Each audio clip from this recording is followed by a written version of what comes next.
శ్రీశైలంలో దేవస్థానం ధర్మకర్తల మండలి 10వ సమావేశం అధ్యక్షులు రమేష్ నాయుడు అధ్యక్షతన కీలక నిర్ణయాలతో నిర్వహించబడింది. ఈ సమావేశంలో సామాన్య భక్తుల సౌకర్యాల కల్పనకు అత్యంత ప్రాధాన్యతనిస్తూ పలు అభివృద్ధి మౌలిక వసతుల అంశాలకు ఆమోదం తెలిపారు. రద్దీని దృష్టిలో ఉంచుకుని శని, ఆది, సోమవారాల్లో రాత్రి వేళల్లో మాత్రమే స్పర్శ దర్శనం కల్పించాలని నిర్ణయించారు. అలాగే ఒకేసారి 12,000 మంది భక్తులు వేచి ఉండేలా 3 అంతస్తులతో నూతన క్యూ కాంప్లెక్స్లు నిర్మాణ పనులను త్వరలోనే ప్రారంభించనున్నట్లు వెల్లడించారు.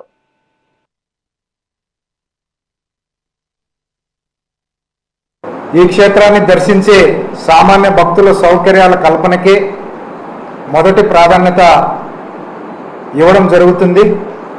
ముఖ్యంగా క్షేత్రాన్ని దర్శించే ప్రతి భక్తుడిని ఒక అతిథిగా భావిస్తున్నాము. అందుకు అనుగుణంగా ఆయా సౌకర్యాల కల్పనకు ఈ ధర్మకర్తల మండలి ఎప్పటికప్పుడు చర్యలు తీసుకోబడుతున్నాయి. మొదటిగా క్యూ కాంప్లెక్స్ నిర్మాణానికి త్వరలో ప్రారంభించబోతున్నాం.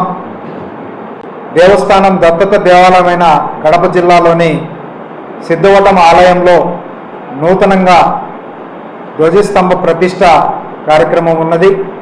ఏప్రిల్ మాసం నుంచి జూలై మాసం వరకు జమా ఖర్చుల పరిశీలన గురించి కూడా చర్చించడం జరిగింది. అలాగే భక్తుల సౌకర్యార్థం నిర్మించతలపెట్టిన క్యూ కాంప్లెక్స్ నిర్మాణ పనులను వీలైనంత త్వరలో ప్రారంభిస్తున్నామని, దానికి కావాల్సిన ఏర్పాట్లన్నీ టెక్నికల్గా ఎస్టిమేషన్స్ విషయంలో అన్నీ పూర్తయి కమిషనర్ గారికి పంపడం జరిగింది. రేపు నెలలో దీనిపైన టెండర్ కూడా పోయి భక్తుల సౌకర్యార్థం త్వరలో భూమి పూజ కార్యక్రమంతో ఈ నూతన క్యూ కాంప్లెక్స్ అధునాతనమైన వసతులతో 3 అంతస్తుల భవనంగా నిర్మించబోతున్నాము.